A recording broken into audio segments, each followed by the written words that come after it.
Hey guys, what advice did Zelda give Link when he couldn't open the dungeon door? What advice, Claire? Try Force.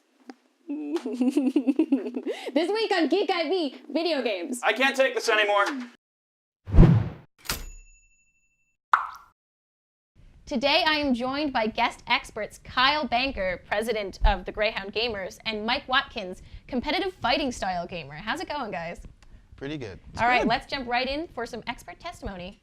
What are your favorite games, maybe right now, or of all time? Of all time, my favorite game series is Soul Calibur series. It's a fighting game series, kind of the opposite of Tekken. They're made by the same company. Tekken's very technical, and Soul Calibur is kind of more fluid. And it was just cool just seeing some of the characters in Tekken, also in Soul Calibur, aka Yoshimitsu, and just being able to fight with the weapons that they had, which was different than Tekken. So and the whole series has like a really cool progression. Yeah. Kyle. My favorite games are probably along the lines of the Banjo-Kazooie, Banjo-Tooie from when I was a kid. Pokemon's always the big one. The Super Mario platform games, Super Mario 64, even Super Mario World, they're all, it's a great time and it's a great world to lose yourself in. Yeah, all that Nintendo jazz. Yeah. I'm with you there. My first gaming console was the N64, which was mind-blowing at the time, and I had some really quality games for it. Not even really the good ones. I got some of the good ones like Ocarina of Time or Mario 64 later in life, but I started off really great with like Hot Wheels and Pokemon Snap. Just stellar classics. I remember Hot Wheels, actually. Yeah, that was a classic, awesome game. Yeah, when you were kids, what got you into that? Like, where did you start? With Pokemon, with Mario? For me, it was because I was really socially anxious when I was little, so I had trouble making friends and I turned to video games instead. And when I was in second grade, I got a blue Game Boy Color and Pokemon Silver, and continued on to play the bejesus out of it. In math class, when I was on field trips, it was ridiculous, but it kind of cemented and catalyzed a love for video games that I still have to this day. Mike? Kind of the similar story. I had trouble making friends when I was younger, and I was always younger, but I went to school early, so I was younger than everyone else. And so I had to turn to video games just for fun. And I started with Crash Bandicoot. I feel like the character really fit me. He really didn't talk. He made a bunch of really weird noises. And that was me as a kid. Yeah. And it was just cool seeing him go through the adventures, collect the Wumpa fruits, and just do his thing. So. I was similarly quite socially awkward, and I feel like video games were really good because they can be social without you having to put yourself out there in a way that makes some kids very uncomfortable. So I found it was very easy to communicate with people about things that I had a shared interest in, and certainly things like Pokemon were, you'd have a lot to talk about. So if I've played games like Mario Kart and Smash Bros and stuff like that, social games with my friends before, what could I play to sort of move into solo gaming or adventure games? When it comes to solo games, it depends on, you can take the attributes you like with playing with your friends and kind of put them into a solo game. So if you like playing multiplayer shooters with your friends, why don't you try a multiplayer RPG like Mass Effect? You know, if you like adventure games with friends, then why don't you try maybe Assassin's Creed? You know what I mean? Just taking the elements that you like when you play multiplayer games with your friends, and then seeing if a single player game has that in the game that you want to play. Yeah.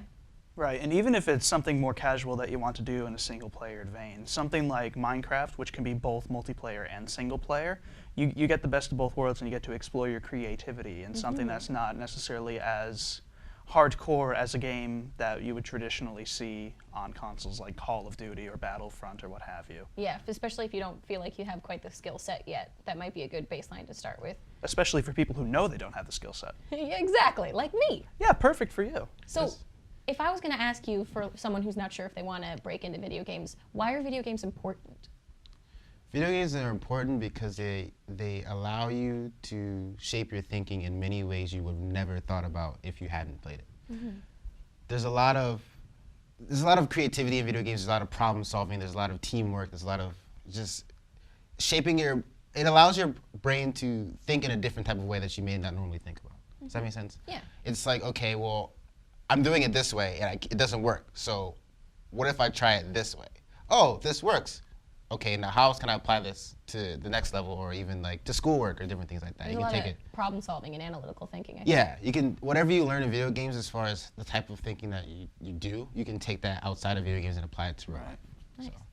It really, with video games, I think they're important because they give you the ability to immerse yourself into something you care about, which later on in life, even if you don't want to care about and it's something you have to care about, like, for example, work with a lot of people, it gives you the know-how to submerge yourself into this foreign world and yet be able to come out of it later on and still be yourself.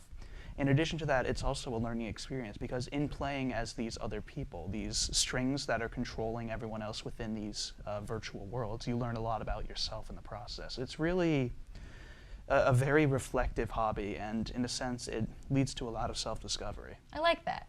Thanks, Kyle and Mike. Now, the three of us are going to give you viewers some suggestions on how to break into video games with a few doses of great games in our segment, Quick Shots. Let's get to it. So if you're a zombie fan, check out Telltale Games' The Walking Dead, Season 1 and 2. If you enjoy playing games with people, Super Smash Bros. And for the Wii U and Mario Kart 8 are just classics. Venture into Mario Party cautiously, though. You might lose some friends. If you're looking for a robust online community, Destiny is your go-to right now. It's also got some stellar graphics, because it's in space. I digress. If you want something from another more retro gaming era, but in nostalgia, Shovel Knight is a modern take on old NES, SNES games, and it's really a lot of fun. And while there are a ton of great mobile games out right now, just a million, Threes takes the cake for sure, or at least in my opinion. If you're looking for a great overall story, The Last of Us is unparalleled. It's almost like watching a movie when you're playing it. You get so invested. And sci-fi buffs should check out the Mass Effect trilogy. It has this deep lore that will keep you completely captivated all the way through all of the games. Excellent game. It's probably by far the greatest game I've ever played. And that's our recommendations. I think we should put our expertise to the test in a geek game I like to call Who's That Pokemon? Are you ready? Oh, I'm ready. Yes. So I had someone so kindly print out some excellent Pokemon for us to hold up to our forehead and guess who we are with the assistance of the two other players who are not allowed to say the Pokemon's name. I'll go first. You ready? 1, 2, 3. Purple. The newest generation. Yeah. Okay. Psychic. Is it the one with the keys? No. No. It's not dual type, is it? No, it's just psychic. Like the Yeah, like Yeah, that. like- the thousand. Like the Vietnam veteran Yeah. one. Like Whismur. No. Esper. Yes. Esper. Okay. Yeah. Okay. Here, pile. Okay. It's so cute. We can show it to Mike too. You're also holding it upside Oh, down. it's okay. It's okay. This Pokemon. Legendary. Legendary is extremely broken. It's probably Green. one of the best. Rayquaza? Yes. Yep. To Mike. To me. Woo. Okay. Oops. Well, you already saw that one. The highest part of an original 3 fire type. Generation 2. Generation 3. Duration 2. So- Typhlosion? Yeah. Yeah. There you go. Yo, that's the best Pokemon. It is. No, Oh, Mudkip's better. Boop. The most useless Pokemon in existence. It can learn every single HM except for Fly. Oh, Bidoof. Yes. Bidoof. Yes. Oh, he's so cute. He's the best. You could just see the sadness in him. All right. Upside down again, Kyle. Pink. Pink, Gen 1. Pink Gen 1? Yep. Big, Nah. round. Chansey? Clefairy? Look at me. Look at Claire. Jigglypuff? No. Lickitung. There you go. There you Yay. I didn't want to say tongue because I thought that was part of its name. And lastly, Oops. boop, Eevee evolution Fairy type. Sylveon. Yeah. Woo! Got it. Oh, yours have been such easy descriptors. I was like, purple, squishy. Well, guys, I think this just shows that we have far too much free time on our hands. I do, but I'm gonna give that one to Mike. I mean, you might have had a little bit of an easier Pokemon time, but Probably. you were on point. Oh, thank you. I Bravo, think so. sir, bravo. Yes. you, So thank you. thank you very much for playing our Geek games. All right, that's all for this week. Thanks to Mike Watkins and Kyle Banquer for coming on our show to talk about video games. I'll see you next week when we flood our systems with anime. I'm Claire McCrae, and this is Geek IV.